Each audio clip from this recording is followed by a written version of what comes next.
were collecting so much money so fast, we didn't know what to do with it. Isn't that a nice problem to have? What do you think, Marco? Good problem? Marco would love that problem.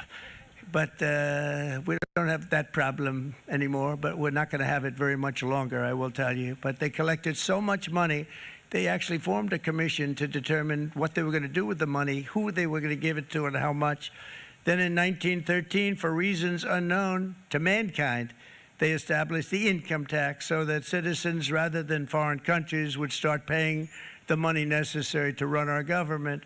Then in 1929, it all came to a very abrupt end with the Great Depression, and it would have never happened if they had stayed with the tariff policy. It would have been a much different story. They tried to bring back tariffs to save our country, but it was gone. It was gone. It was too late. Nothing could have been done. It took years and years to get out of that depression, far longer than even FDR had that office right over there for a long period of time. The ramp system, that's rather intricate, was built because of him, and every time you walk up, you think of him, and he did a great job in many ways, but it lasted long beyond his terms, as you know.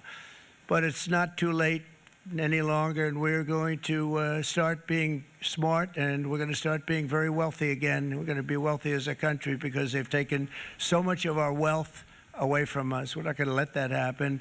We truly can be very wealthy. We can be so much wealthier than any country. It's not even believable, but we're getting smart. Nearly a century later, in the face of unrelenting economic warfare, the United States can no longer continue with a policy of unilateral economic surrender. We cannot pay the deficits of Canada, Mexico, and so many other countries. We used to do it. We can't do it anymore. We take care of countries all over the world. We pay for their military.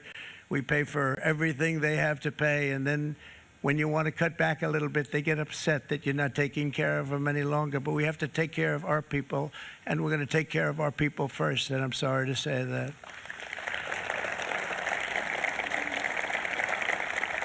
And today we're standing up for the American worker, and we are finally putting America first.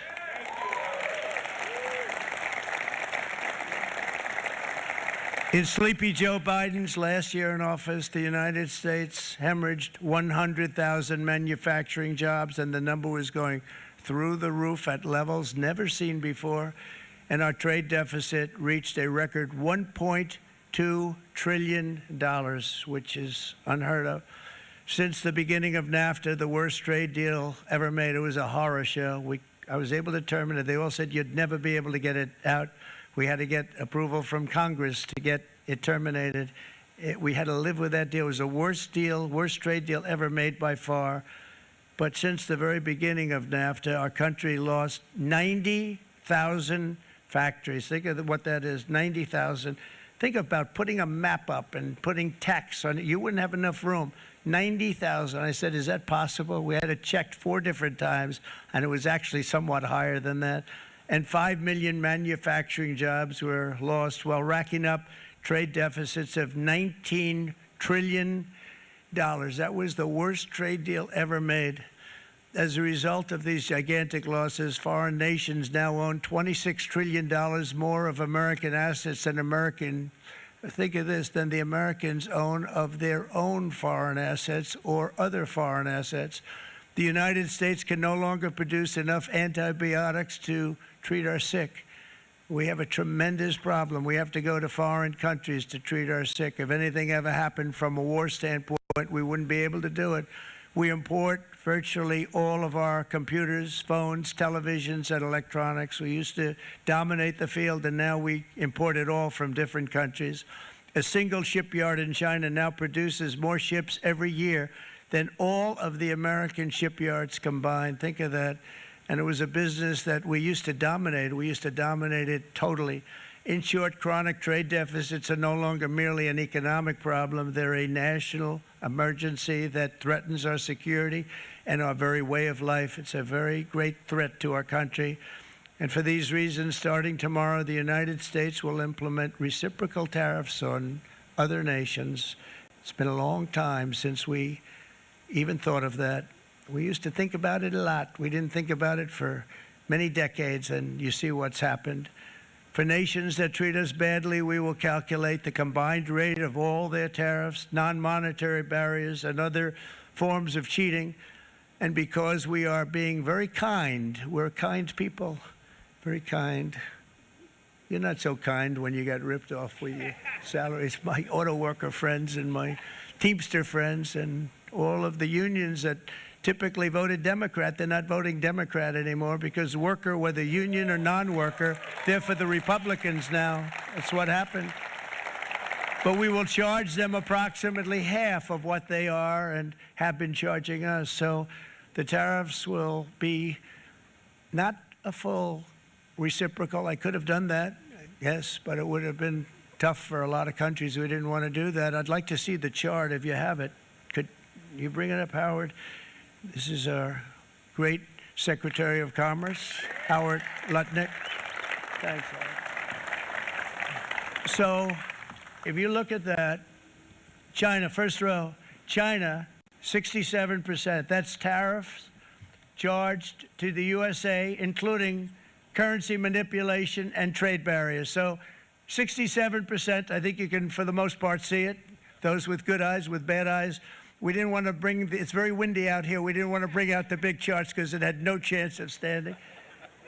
Fortunately, we came armed with a little smaller chart.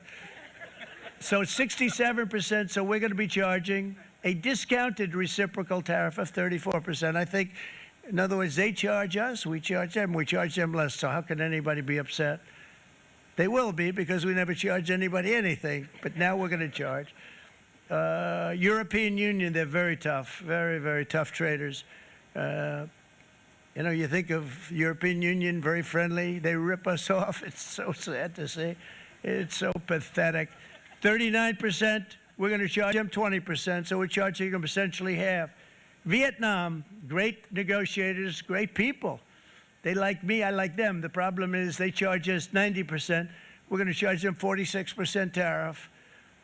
Taiwan, where they took all of our computer chips and semiconductors. We used to be the king, right? We were everything. We had all of it.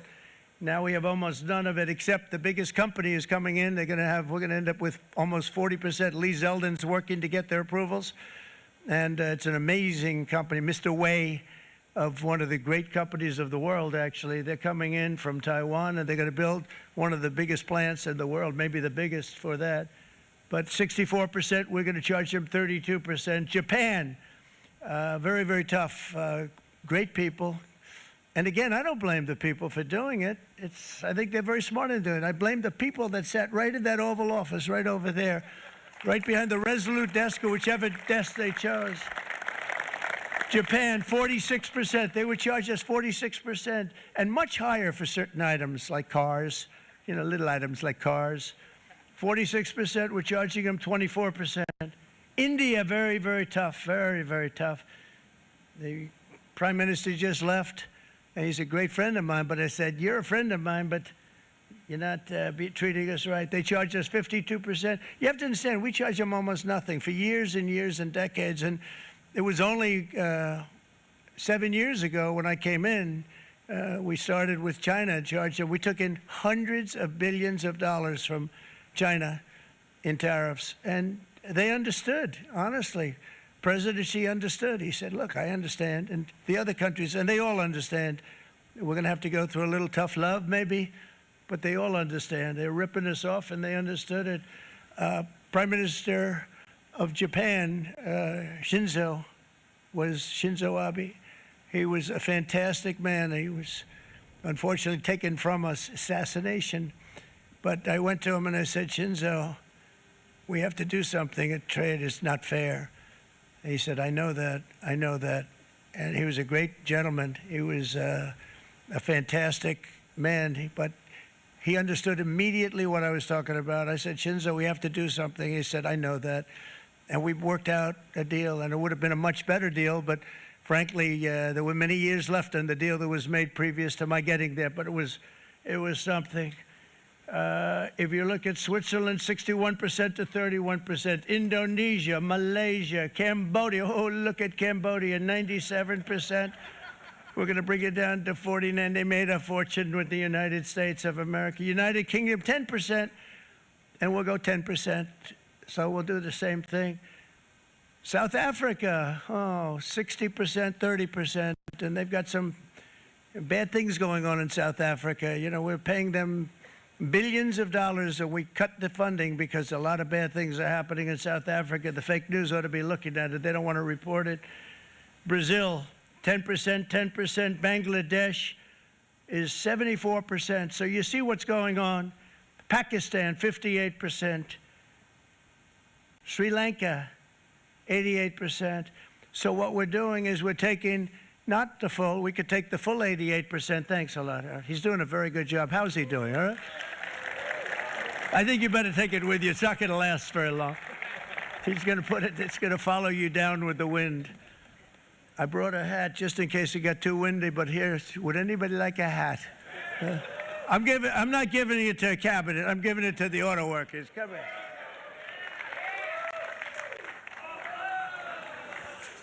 Thank you, fellas. Get it. That's it. That's it. They deserve it more than our cabinet. Our cabinet has plenty of hats. But you see the numbers. The numbers are so disproportionate. They're so unfair. At the same time, we will establish a minimum baseline tariff of 10%. You notice that on the chart? And that'll be on other countries to help rebuild our economy and to prevent cheating. So we're going to have a minimum of cheating, and we're going to be very severe on the people that at the gate that watch the tariffs and watch the product coming in, because there's been a lot of bad things happening at the gate because the money is so enormous that you're talking about. There's never been probably anything like it in terms of the enormity, and there are a lot of bad things happen at the people that do the check-in, and they're looking at 10-year jail sentences if they do play